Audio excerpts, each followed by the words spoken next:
Good afternoon and welcome to the Narrow Path radio broadcast. My name is Steve Gregg, and we are live Monday through Friday for an hour each weekday, taking your phone calls. We have an open phone line. Right now, I think the lines are not open. I think they're full, but I'm going to give you a phone number, and if you have this phone number handy, you can call anytime during the hour. And if you find that the lines are busy, of course, you won't be able to get through, but you'd be surprised. If you find the line's busy and you call back in a few minutes, many times a line will open up. That's partly because the caller I'm speaking with will sometimes move along and then a line open up. And sometimes people who are waiting just find they can't wait, and so they hang up. So just because I say the lines are full doesn't mean they'll be full in a few minutes from now. So the number to call if you have questions about the Bible or about the Christian faith, or if you have a different viewpoint from the host on anything and want to talk about it, the number to call is 844-484-5737. That's 844-484-5737. And again, the lines are all busy right now, so I'm going to go quickly to the phone lines. I understand that depending on who your phone provider is, if you call and our lines are all full, you may either get a busy signal, which makes sense, or something that doesn't make as much sense. Some callers say that they get a message that the line is not in service, which is not true. So don't listen to those kinds of messages. Just realize that that's what your phone service gives you instead of a busy signal. Let's talk to some of these people so some of these lines will not be busy any longer. Let's talk to David from Auburn, Washington, first of all. David, welcome to the Narrow Path. Thanks for calling. Hey, thanks, Steve, for taking my phone call. I appreciate that. I appreciate your services for the ministry. God bless you. And my question for you is on First Timothy chapter 1. If you can please give me some commentary on verse 19 and 20, and if this is talking about someone, what it means to shipwreck your faith, if that means that someone who was in the faith and then lost their faith, if my question makes sense, and if I Sure. could please take my answer offline. Of course. All right, David. Thank you for your call. Oh, I'm sorry. I didn't know you wanted to say something else. I was just pushing the button to release your line. I didn't mean to hang up on you at the beginning of another sentence. In the passage you mentioned, Paul is warning Timothy about some false teachers in the church. And one of them, he says, is Hymenaeus, and the other is Alexander. And Paul says, whom I have delivered to Satan, that they might learn not to blaspheme. Now, he said teachers like these have caused some people's faith to become shipwrecked. The way he puts it is, concerning the faith, they have suffered, some having rejected, this sentence begins a few verses earlier. That's how Paul is. I'll start in verse 18 and we'll get it all. This charge I commit to you, son Timothy, according to the prophecies previously made concerning you, that by them you may wage the good warfare, having faith and a good conscience, which some, having rejected concerning the faith, have suffered shipwreck. And then he mentions these two teachers as being among the false teachers that cause this. So your question had to do with people having their faith shipwrecked. Well, there can't be any positive way to interpret this. Of course, there are people who would say you can't lose your salvation, but we are saved by faith. And if we lose our faith, well, then how can we be saved by faith? And there are people who've lost their faith. There are people who've had faith. In fact, Paul told Timothy in another place, many shall depart from the faith. In fact, in the same epistle, in 1 Timothy 4, verse 1, he says, now the Spirit expressly says that in the latter times some will depart from the faith. So there are people who have been in the faith, and that's the only way you could depart from it, is if you were once there, and have departed from the faith. And he says they listen to doctrines of demons. Obviously, in chapter 1 of the same book, he's got this in mind. There are people who have already departed from the faith. He uses the term shipwreck simply to, I think, be graphic and suggest that their faith has come to utter ruin. A shipwreck is, a ship that's no longer going to sail. It's wrecked. It's gone, and often it's in the bottom of the ocean now. So the idea that their faith has become shipwrecked just means that their faith has been destroyed. And it's just a graphic illustration. There may be some sense in which Paul wants to compare faith with a ship in other respects, I, I, I don't know of anything that comes to mind immediately that would suggest it, although we do know that in Hebrews chapter 2, the writer of Hebrews says, therefore, this is Hebrews 2:1, therefore we must give the more earnest heed to the things that we've heard, lest we drift away. Now, drifting away here is a term in the Greek that does refer to a ship which was anchored, but its anchor has come loose and it's drifted away from where it was anchored, and very possibly while the sailors slept or something. So they wake up the next morning, they're somewhere different than where they were the night before, and they didn't know that they were moving. And that's how it may be for some people too. He says we need to be careful so we don't drift away. Again, it's a ship image. But some people, perhaps they don't lose their faith completely, but they drift from where they should be and need to, recover their position. But if the ship is wrecked, then they're done. I mean, then I would suggest that Paul is describing people who no longer believe and therefore are not saved any longer. That's how I would understand it. I suppose that's what you're asking, because you didn't ask more specifically, but I think that was probably where your question lay. Todd from Utah, welcome to the Narrow Path. Thanks for calling. Yes, hi, Steve. Thanks for taking my call. Sure. I had a question about the races of people. Like, I was thinking a couple weeks ago about, like, the American Indians and, like, the Asian race and the black race.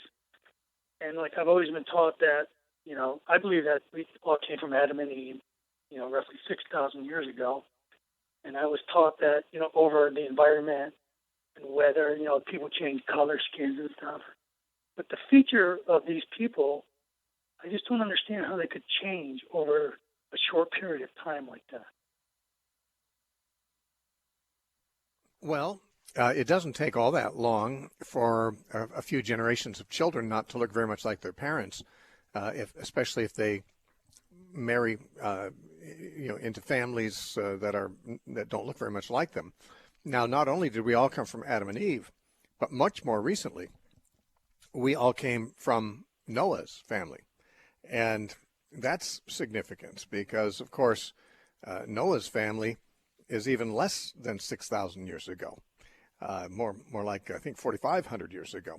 And so coming out of the ark, there was only this one family, and all the, as we would say, races of people. I don't like the word races because there's only one human race, but all the different, shall we say, varieties of people. They all came from the three sons of Noah. Now, some people try to picture that Noah's three sons were three different colors. One of them was Caucasian, one was black, and one looked like an Asian. There's no to think that. Certainly the Bible would not give us any reason to believe that.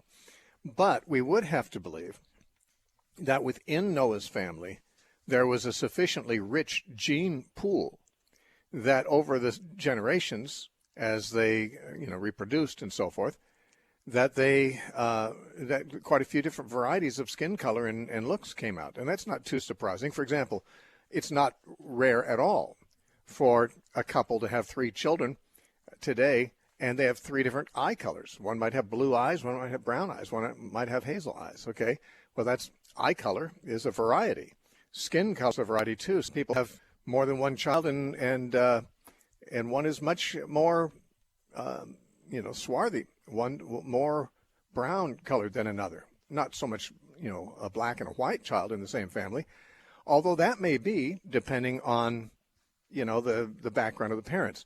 The thing is, I mean, if we look at creatures other than humans, horses, cats, dogs especially, probably dogs more than any other creatures, you can see how within one species, a huge number of varieties can arise. There's no reason to believe that the 200 breeds of dogs that we have now did not all arise from one kind of dog a long time ago, not very long ago. And new breeds of dogs have been produced in modern times. And you can see how different dogs are. They're not only different in color, but in their hair, length and thickness, their size, certainly, even the shape of their heads and bodies really differ from each other, and yet they're all one species. And that's because the original dogs certainly had a rich gene pool, which through various breeders, ingenuity probably, and maybe a little bit of natural breeding within the family, certain traits became established in certain groups, but they're all from the same original. Now, the differences between varieties of dogs are much greater than the varieties within different varieties of people. People all look a lot more the same than dogs all look the same. In fact, you can always tell a human being at first sight. If we weren't familiar with some of these breeds of dogs, we might not know they were dogs. If we were only familiar with one kind and we saw an entirely different kind, we might not know. So they can be very different from each other. And humans obviously have a rich gene pool. This is clear by the fact that an Asian can marry an African American or African person, or a white person can marry a black person, and they can have children together. They're the same species. Obviously, all humans are the same race, the same species. But all the genes that code for all the different colors and all the different varieties of eye color and hair types and skin types and things like that, body styles, all those genes were in the original family. It must have been in the original family that came off the ark. So my understanding would be that when they came off the ark and began to have children and grandchildren, that there were among their offspring people of expressing different colors and things like that of skin and hair and eyes and so forth. And what is commonly the case, certainly it's not universally the case, but very commonly the case, that people find attractive others who look a lot like them. We typically think of ourselves as the standard of what's normative, and then we kind of judge other people by how much they resemble us in important ways.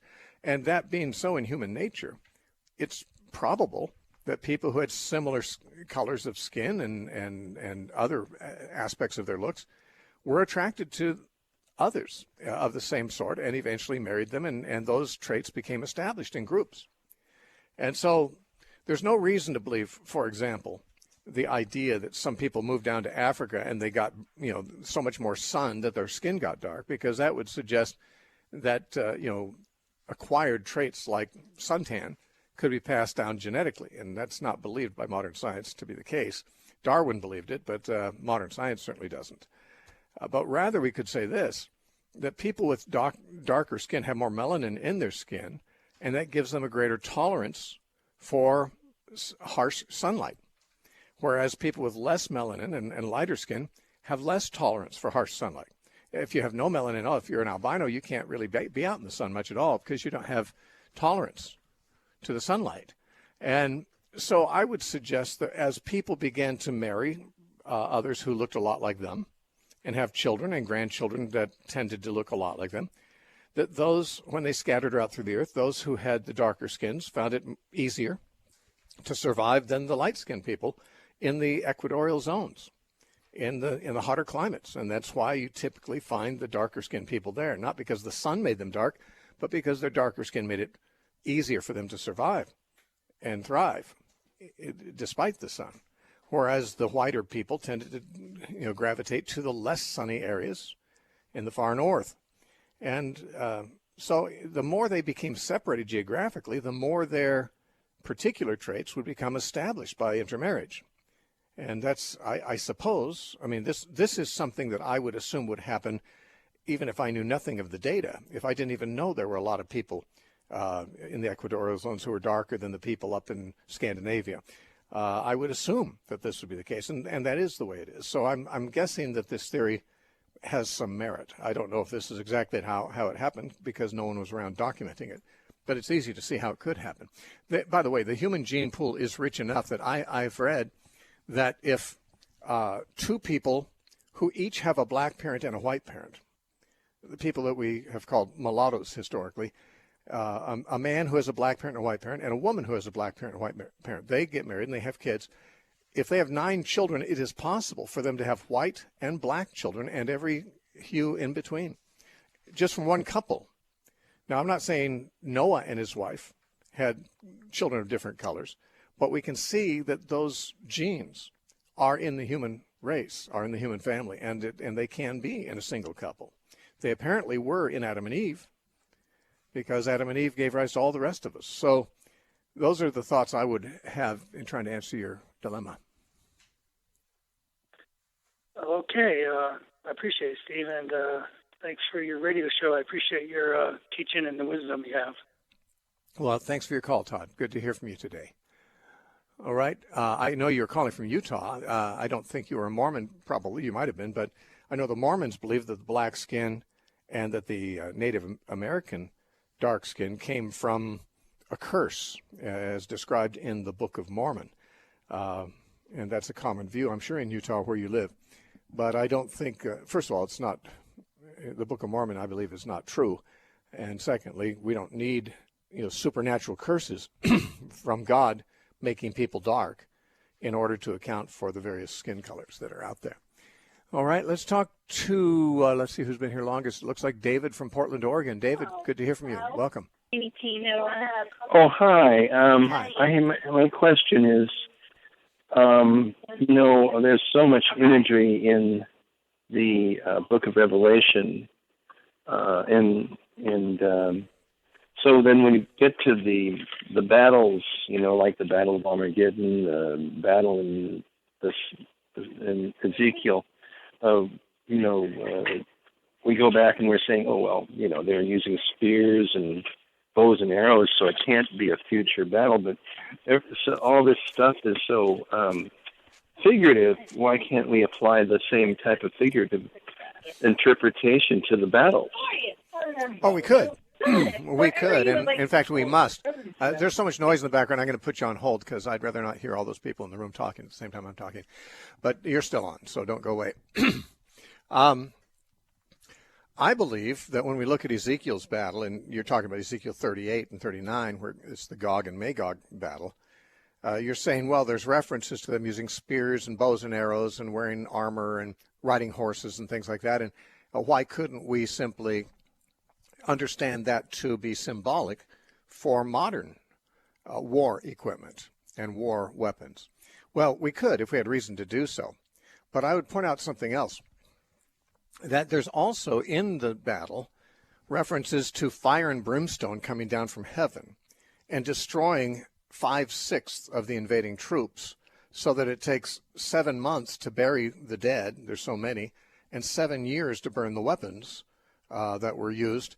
And these figures are often taken more literally than the spears and the bows and arrows by modern popular prophecy teachers. In other words, a dispensationalist, and I don't know if that's what you are, but that's the question you're asking would be a kind that they would like to ask. And they would say, well, the fire and brimstone, that's literal. That has never happened, so it's got to be a future battle. There's never been a battle where they had to burn the weapons for 7 years and take 7 months burying the dead, where 5/6 of the invading army were killed. So that must be a future battle. And therefore, even though the text refers to ancient warfare, we'll just assume that since it's a future battle, that the description of ancient warfare really is symbolic for modern warfare, because after all, nobody fights with bows and arrows anymore in war. Now, that is one way to look at it. The other way to look at it would be, well, maybe it's the fire and the brimstone and the 7 years of burning and the 7 months of burying. Maybe that's the symbolic part, and the bows and arrows and the spears are the literal part. You see, you've got two sets of features in this battle that influence us one way or the other. We have to say some of it's symbolic. If we're going to say, well, the fire and brimstone is literal, then we have to say, well, it's a future battle because that never happened, and therefore the ancient armaments that are mentioned must be symbolic of modern ones. But if we say, well, but the armaments are literal, then we'd say the fire and brimstone is not literal. It speaks of some other great judgment comparable to the destruction that God brought on Sodom and Gomorrah, though not necessarily implying it was by the same means. It's the imagery that comes from the story of Sodom and Gomorrah that is being used there. Now, we have choices. We have to say, okay, part of this has got to be taken literally, and or at least part of it has to be taken symbolically. I suppose we could take all of it symbolically, but the point is, we can't take none of it symbolically. We have to either be symbolic in terms of the ancient armaments and weapons, if we're going to have a modern battle, or we have to take symbolically the outcome with the fire and brimstone and this 5/6 of the armies being killed in the 7 years burning the weapons.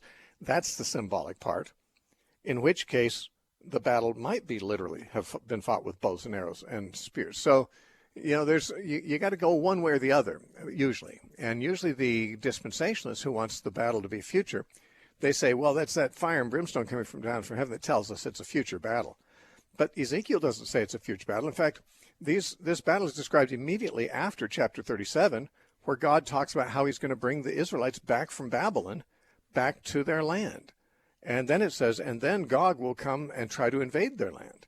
So, I mean, there could be thousands of years implied between chapter 37 and chapter 38. However, the two follow each other logically enough that we might look for a fulfillment of both around the same time. So Ezekiel 37 was fulfilled when God brought the Israelites back from Babylon, because that's, of course, what it says. 38 and 39 seemingly would describe some battle that happened after that, but maybe not thousands of years after that. You're back on now. Oh, okay. Well, that kind of helps me with that question. So that's fine. Thank you. Okay, David, thank you for your call. Good talking to you today. Okay, let's talk to Carol from Washington State or Washington, D.C., one or the other. Hi, Carol. Welcome. Hi. Thank you, Steve, for taking my question. Yes. I was listening to your lecture on Exodus, Part 2, and about three-fourths of the way through, you were saying that how do I say this? In wanting talking about the all-millennialism, that say he drank and halfway through, he drank and tasted the wine, and then that would be follow up on Matthew 26:29. I'm sorry. Who drank wine? I don't know who you were talking about here. Jesus. Oh, okay. Jesus how is said, that Exodus? I will not drink henceforth of this fruit of the vine until that day when I drink it new with you in my Father's kingdom. And so you were making the point of amillennialism that his kingdom came in at that time because he drank of the wine on the cross. And so I went through the four Gospels, and in Matthew 27:34 it says he would not drink, that it was gall, and he would mingle with gall, and he would not, vinegar mixed with gall, and he would not drink it. Okay. Mark 15:23 said mingled. It was wine mingled with myrrh, and he received it not. Luke 23:36, the soldiers mocked him and offered him vinegar. Doesn't say what happens then. Right, but in John's Gospel, he does take it. So, when we harmonize the Gospels... in John's Gospel, where I read it, said a vessel full of vinegar, they filled a sponge with vinegar and put it to his mouth. When Jesus had received the vinegar, he said it was finished. Is vinegar considered wine? Well, I think it was the fruit of the vine, I believe. Yeah, I think it was bad wine. There's a fine, thin line between vinegar and wine. And it comes from the same source. I mean, wine that is made poorly becomes like vinegar. So I believe that what they have was, he said, I will not drink of the fruit of the vine anymore until I drink it with you in the kingdom. Now, by the way, the interpretation that you're saying I gave is not one that I have ever been dogmatic about. It's one that I've suggested as a possibility, since it's unclear what Jesus was talking about. When Jesus said, I will not drink of the fruit of this vine until I drink it anew with you in the kingdom, I am aware of a number of possible interpretations of that, including the one you mentioned. And I usually mention more than one as a possibility, or at least I mention that the one I'm suggesting is only a possibility. But the point is that when you harmonize the four Gospels, John often tells us about events that are left out of the others. And apparently they offered Jesus this substance early in the day that he was crucified, and he rejected it. But then John tells us that he finally tasted it and said, it is finished, and ended it.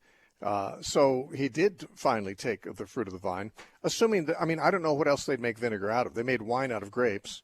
We might make wine out of all kinds of fruit and things like that, but generally speaking, wine was considered to be made from grapes in the Middle East. So my guess is that the vinegar was made from grapes as well.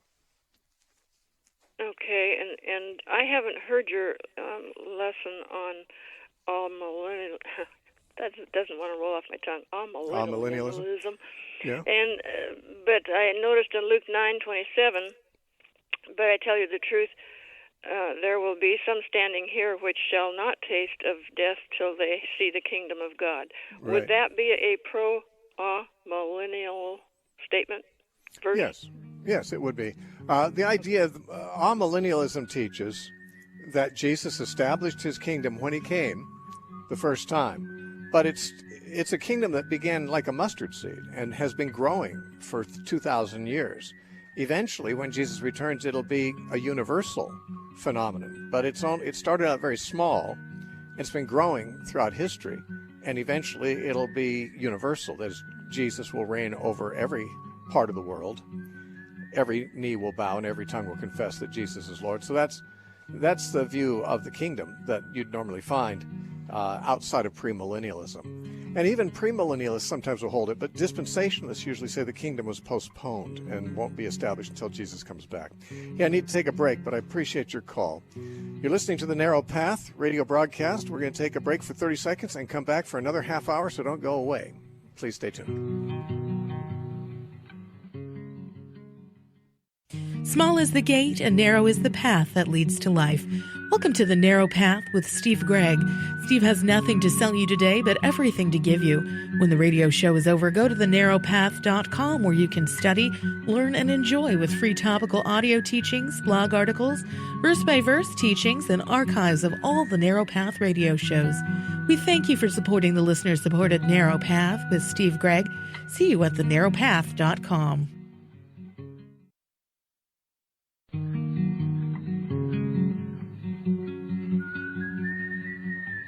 Welcome back to the Narrow Path radio broadcast. My name is Steve Gregg, and we're continuing to take calls for the next half hour. Again, our lines are full, but the callers do move along and lines open up. If you want to give me a call at some point during this half hour, you want to have this number handy. The number is 844-484-5737. You give me a call and we'll talk about whatever is on your mind. We're going to talk next to our only caller that we ever get from Thailand, at least the only one we've gotten so far. And we hear from Andrew fairly often, but it's good to hear from you again, Andrew. Welcome. Hello. Thank you for taking my call. I'll make it quick today. Sure. The other day, I loved the question from our brother Don in Washington regarding amillennialism and what do we expect in the future.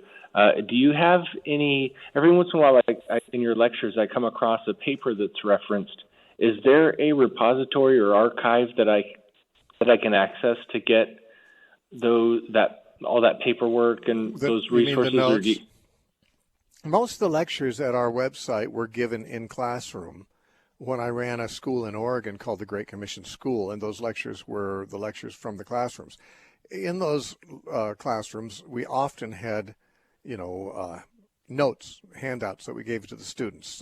And most of those notes are still on my hard drive. We don't have them posted on the website. I think it'd be great to have them all there someday. And I think there's some discussion of it, but changes happen very slowly at our website, generally speaking. But sure.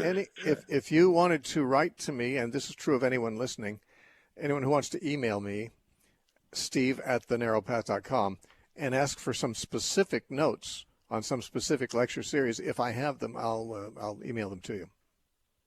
Yeah, they're amazing. Okay, so my question is regarding the little horn in Daniel 7. In your lecture, you mentioned some people think that that's the Antichrist, but I don't think you expounded on it. Would you mind expounding on it now? Well, the Antichrist, conceived of as modern people conceive of the Antichrist, namely as some kind of a future world dictator who will oppose Christianity and oppose Judaism, some kind of a monster, sort of a Hitler on steroids. This idea of a future Antichrist is based on very, very little biblical data. Many people identify the beast of Revelation 13, the first beast, with the Antichrist, this one that we're talking about. Most often he's identified with the little, not the little, but the man of sin, the man of lawlessness in 2 Thessalonians chapter 2. Also the little horn in Daniel 7 is sometimes thought to be the Antichrist, and also the willful king at the end of Daniel 11 is sometimes thought to be the Antichrist. Those are the main passages which are used, and my position has been that none of those passages necessarily speak of an individual person who's going to arise at the end of the world. The word Antichrist itself is not found in the Bible except in the book of 1 John and the book of 2 John. And there, it's not found in Revelation or any eschatological passage. It's the word Antichrist is found as a generic. John says, whoever denies that Jesus is the Christ, the same is Antichrist. He said, you've heard that Antichrist is coming, and now many Antichrists have come. And so, the Bible nowhere speaks of one individual person who's the Antichrist, but the only use of the term Antichrist in Scripture is used generically for anybody who denies Jesus as the Christ, and that's been millions of people, of course, have lived and died denying that. So, now when it comes to the beast of Revelation 13, or the man of sin in 2 Thessalonians chapter 2, there's really nothing about the description of them that would make us believe they're talking about the same individual, or that they are even talking necessarily about an individual. The man of sin sounds much more like an individual than the beast does. The beast doesn't sound like an individual at all because it's got 7 heads and 10 horns, which represent 7 kings and 10 kings, respectively. So, I mean, we're talking about a lot of individuals here. It's a system. It's a system of governance, not a person. But just like Daniel's beasts, in the same chapter you mentioned, in Daniel 7, there are 4 beasts that come out of the sea, and they're not individual men. They are empires that succeed each other. And Revelation takes those 4 beasts and merges them into one. Daniel sees a lion, a bear, a leopard, and a beast with 10 horns. The beast in Revelation has the mouth of a lion, a body like a leopard, feet like a bear, and it has 10 horns. Mm-hmm. So, I mean, obviously what Revelation is doing is taking the 4 beasts of Daniel and merging them into one image. But none of the beasts in Daniel or Revelation are represented as an individual person. Now, the little horn, on the other hand, in Daniel 7, does grow out of the 4th beast. And very commonly, the little horn is identified by popular prophecy teachers as this idea of a future world dictator Antichrist. It's not, of course, impossible for that to be true, but it's very unlikely because he grows out of the 4th beast. The 4th beast is, by almost all evangelical estimates, a reference to the Roman Empire. The Roman Empire fell back in the 5th century. And therefore, if the little horn was to grow out of the Roman Empire, it would have to grow up prior to or just after, the fall of the Roman Empire, because that's what the 4th beast is, the Roman Empire. Mm. So we're not talking about something, a man who's going to rise up in the end times. Now, we might be speaking of an individual. The little horn could be an individual, though many Protestants have felt and strongly taught from the Reformation on that this was a reference to the papacy, that this is the papal power personified as a horn with a mouth that blasphemes and so forth and persecutes the saints. And this would certainly correspond with history, because when the Roman Empire fell, it was, in fact, the papacy that kind of picked up the mantle and did persecute everyone who disagreed with it. The Waldenses and others who were true Christians were tortured and killed and so forth. So the little horn did waste away the saints and persecute them, did blaspheme. Certainly the popes have made amazing claims for themselves, claiming in some cases even to be God, if you read enough of their quotes from history. So in other words, the reformers all believed that the little horn in Daniel 7 was the papacy. And they felt the same way about the man of sin. They felt like the man of sin was the papacy also. Whether that's true or not, the passage is, I guess, sufficiently obscure to allow more than one possibility. But the idea that it's some future individual Antichrist is, it just doesn't, frankly, it doesn't fit the time frame of the vision. Okay. Wow. Okay. And it would be too much of a request to ask you if I emailed and asked for a zip file with the documents. I should wait and ask individually, right? I don't want no. I mean, if you want, are you going through the eschatology series on our website? Is that what you? I'm going through everything. I'm going through Matthew with you. I'm going through Romans with you. Okay. I should point this out to anybody before they start asking me for notes. I don't have notes on my verse-by-verse teachings. I teach those from the top of my head or from notes that are written in the margins of my Bible. I give those mostly extemporaneously, but I do have notes of the book introductions. So for every book of the Bible, I have extensive notes of my introductory lectures. But when I start going verse by verse, I don't have electronically produced notes on those. So I do that without notes. Yeah, but whatever you've given me so far is pure gold. So if anything that I could get would be just so much appreciated. Okay, well, maybe I could send you the notes on the eschatology series, because the topical lectures do have notes, and I can send those. That would be so excellent. I'll send you an email just to remind you. All righty. Cool. Thank you so much, Steve. Okay, Andrew. Thanks for your call. God bless you over there. All right, God bless.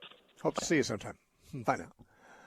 All right, let's talk to Alan from Connecticut. Alan, thanks for waiting. Welcome to the Narrow Path. That's fine, Steve. Good to talk to you today, sir. I've got three passages. I got one that's a basis and two cross-references. Okay. The basis is Matthew 5, verse 39, turn the other cheek. Uh-huh. Now, we see in Acts 23, verse 3, Paul tells the overseeing priest a protest, and then he says, well, you're the high priest, and I'm going to mollify it. Now, the last one is John 18, verse 23. Our Lord Jesus Christ, blessed be he, in his wisdom says, if I spoke well, why did you smite me? It seems like people just don't take a smite without a protest. Can you tell me what turn the other cheek means? And this is of interest to me and perhaps other Christians. How do we apply this? Yeah. Well, when Jesus was in the Sermon on the Mount saying, if a man strikes you or slaps you on one cheek, on the right cheek, turn to him the other also, he was definitely saying, instead of retaliating, you should absorb the insult. And he is talking about an insult. And so also Paul and Jesus, when they spoke up, the slap they received was an insult. It was not an attempt to break their jaw or knock them out or anything like that, like in a boxing match. It was a disciplinary for, in both cases, speaking what was thought to be impolite to the high priest or whatever. Jesus and Paul both, when they were wrongly struck for saying something, they both issued a verbal protest. Now, what Jesus said in the Sermon on the Mount doesn't forbid that at all. You can turn the other cheek and offer your protest or your rebuke to the person. But the point is, the Sermon on the Mount is full of hyperboles. Whether people like to admit it or not, there's a lot of hyperbole. When he said, don't let your left hand know what your right hand is doing. Or when he said, pluck out your eye if it's causing you to sin, or cut off your hand and throw it away. Or, when he said, when you pray, go into your closet and lock the door and don't let anyone see you do it. I mean, even Jesus prayed publicly, and so did the apostles. So these are hyperboles. Now, the purpose of a hyperbole is to emphatically make an important point, but not to be taken quite literally. Now, I have been struck one time, and I did literally turn the other cheek. I've been fortunate to have only been struck one time, and even having turned my other cheek, I didn't get struck again. The person didn't strike back again. But and I don't mind taking it quite literally. I mean, I think it's quite a testimony if you literally turn the other cheek to somebody. But in the case of Paul and Jesus, and maybe in cases that we might face, there are times when protest is definitely appropriate. And the reason it would be in that case was because these were cases of injustice being done in Israel's Supreme Court. It was the Sanhedrin in both cases that ordered Paul to be struck, and Jesus. And neither Paul nor Jesus had done anything to deserve it. So this was an injustice done by Israel's Supreme Court, and to protest injustice is very much in keeping with the Christian duty, I think. And but of course, neither Paul nor Jesus struck back, and Jesus could have done serious damage to those people. I mean, he tells us himself he could have called 12 legions of angels and they would have taken care of those guys. But Jesus didn't. Jesus, in a sense, did turn the other cheek in that he did not retaliate, but he did speak out. Speaking out is not retaliation. Protest is speaking out the truth for the sake of the truth. And many people who were martyrs, who were fed to the lions or burned at the stake, they preached and rebuked, the pagans that were, and the rulers that were doing that to them, and rightly so. Those people, deserved rebuke. So to rebuke somebody who's doing an injustice, especially the legal institution that's supposed to be upholding justice, is not out of line. Now, Jesus, when he talks about if a man strikes you on one cheek, he's thinking particularly not so much that you're going to be in court and they'll strike you, but that some man's just, someone doesn't like you and is slapping you to insult you or to get a rise out of you. And Jesus is basically saying, don't let him, reduce you to their level. Just give the other cheek. And I actually think literally turning the other cheek is a great thing to do at times. But there would be times when it'd make a lot more sense to run away if there's danger, or to rebuke, or to do something else. When Jesus gives these instructions, Jesus is not trying to give a legalistic code. He's trying to teach us what it means to love your neighbor as you love yourself, and how to respond in the Spirit of Christ. And so most people, if they get struck on the face, that it riles them up and they want to strike back. And Jesus is, of course, saying, don't do that. Resist that urge. Be gracious. Turn the other cheek. But turning the other cheek is not like the only response that would work. Jesus told his disciples in Matthew 10, when they persecute you in one city, flee to the next. So you don't have to just stand there and get pummeled if that's what's going to happen. You can leave. You can flee. So there's more than one response that the circumstances might call for. And when we read the Sermon on the Mount, and he says, give to everyone who asks you. Well, if you take that legalistically, you better not listen to Christian radio for very long, because every program on the air asks you for money. You'll be out of money by the end of the first day you're listening. So you have to use some wisdom. But at the same time, he's teaching through hyperbole the need to do things that are radically contrary to what your first impression and your first impulse would be. I think that's what we find when we talk about turning the other cheek, or giving to everyone who asks, or going a second mile with somebody who makes you go one. Yeah, I mean, literally doing it may be a great thing to do, and it may be the right thing to do. But there's times when the principle could be observed without doing the literal act. Thank you for your very diligent answer, Steve. Thank you very much. Okay, Alan. God bless you. Thanks for your call. All right, our next caller is Gary from Pontiac, Michigan. Gary, welcome to the Narrow Path. Thanks for calling. Yes, Steve. I really appreciate your program. You're in California. Then there's a program I listen to in Detroit called End Time, and they're talking about the events that take place in the future. You were talking about Ezekiel. I have a question about that. But whatever is going to happen, the Word of God is written, and if those things are going to happen, then we could be seeing them in the future, which I believe we will. But have you studied Europe, the Holy Roman Empire? Have you ever Googled that, the nations who were in it, Matt? The Holy Roman Empire? Yes. You mean back in the days of Charlemagne? Well, there were different dynasties. There's the Austro-Hungary, there was the Spanish Empire. There was all these empires that were in Europe. Well, I've studied church history. I don't have expertise on every part of it. What do you bring it out about it? Well, here's my point. You remember in Revelation, the 5th chapter, the rider on the white horse that goes to conquer nations and has a crown? Have you studied that? I've studied Revelation fairly thoroughly, yes. Yeah, I believe that's the Antichrist will come out of Europe, and I believe and then there'll be a war in Europe. Have you heard that Spain and Austria have the title King of Jerusalem? You can Google that. Have you seen that? I don't know that I've seen that, or I don't know if I would have remembered it. Why would that be important? Yeah, I Googled it. I Googled the Holy Roman Empire and the Habsburg dynasty, which was Austria-Hungary, that ended in 1918. There's a lot of history in Europe. Okay, but I want to know why is that going to be important to your question? Well, because last year Emmanuel Macron he brought a 10-nation army together, and they're united. And Great Britain's in that, but they want to pull out of the European Common Market. So the thing's interesting in history. Okay, Gary, do you have a question? Pardon? Do you have a question? Oh, yeah, I wanted to find out. You were talking about what you believe about Ezekiel. I believe that's literal, and that's future. And we will see it. Which part is literal? And then then the other part was Revelation, the rider on the white horse. Do you believe that's the Antichrist? No, I don't. Goes to conquer nations. No, the answer is no, I don't. But let me ask you, which part of Ezekiel 38 do you think is literal? Okay.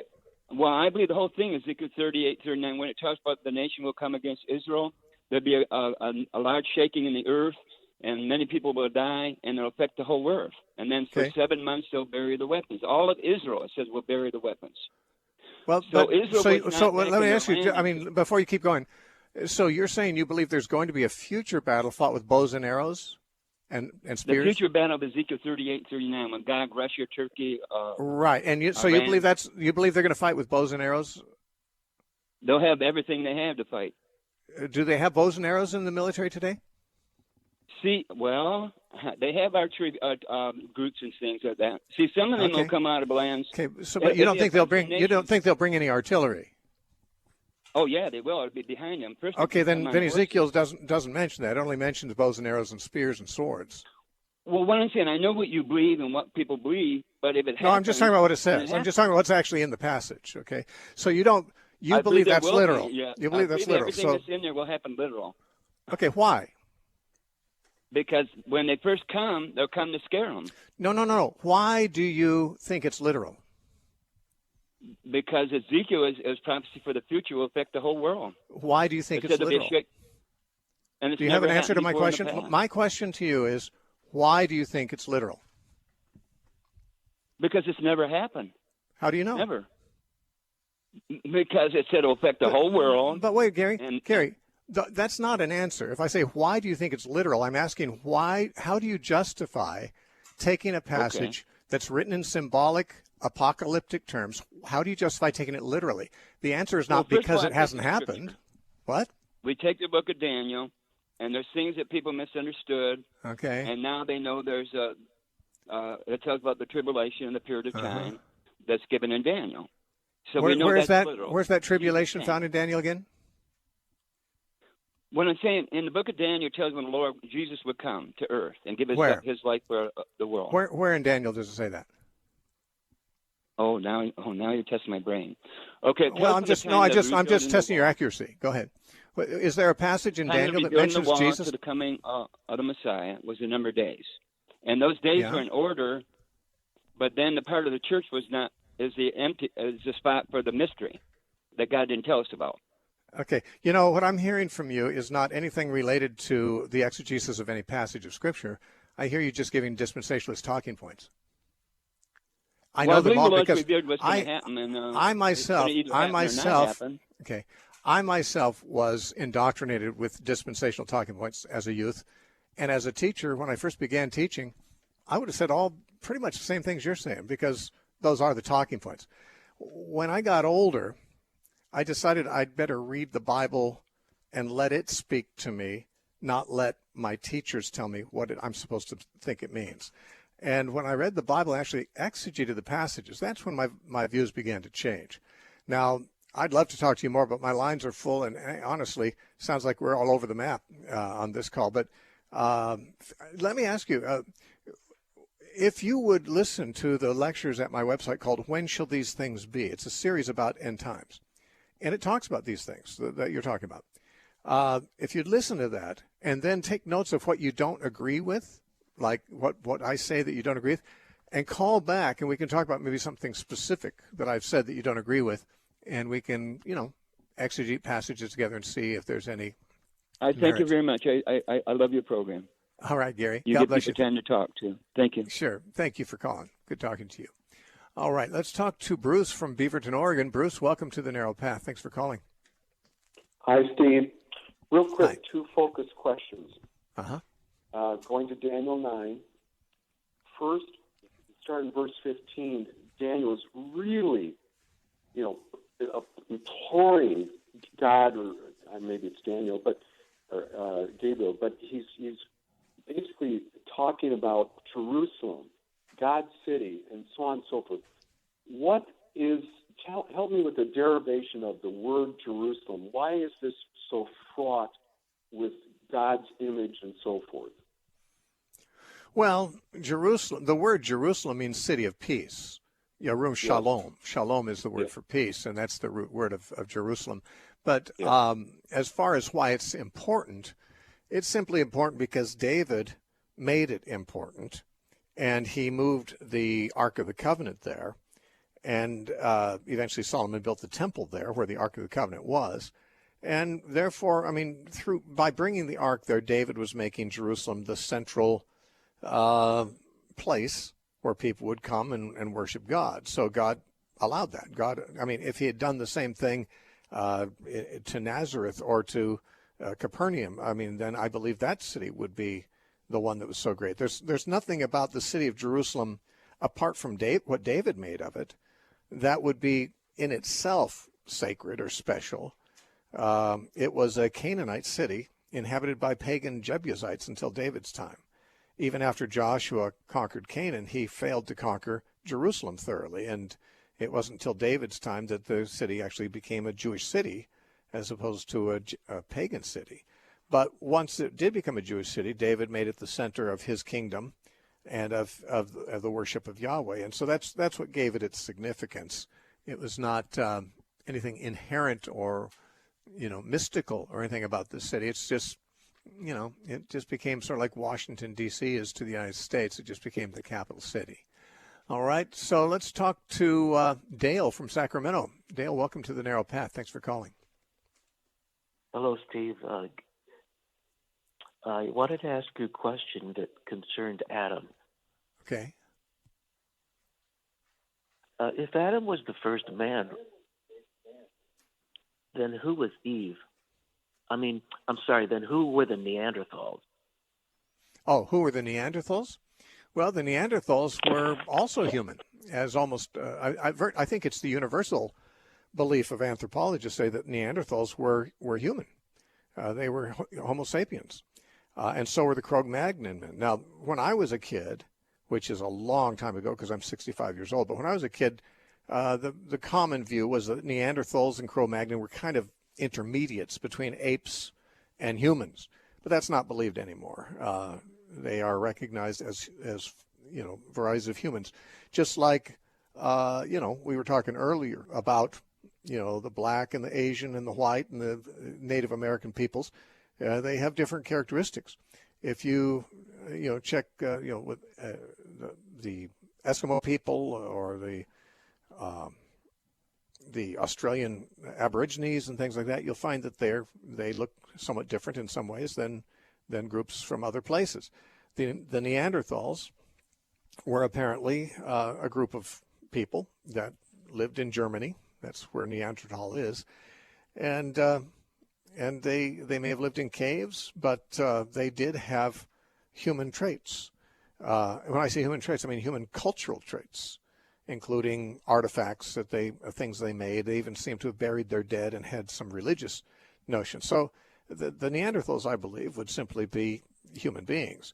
And they were people who would, like all human beings, were descended from Adam and Eve. But among those who descended from Adam and Eve, some became very,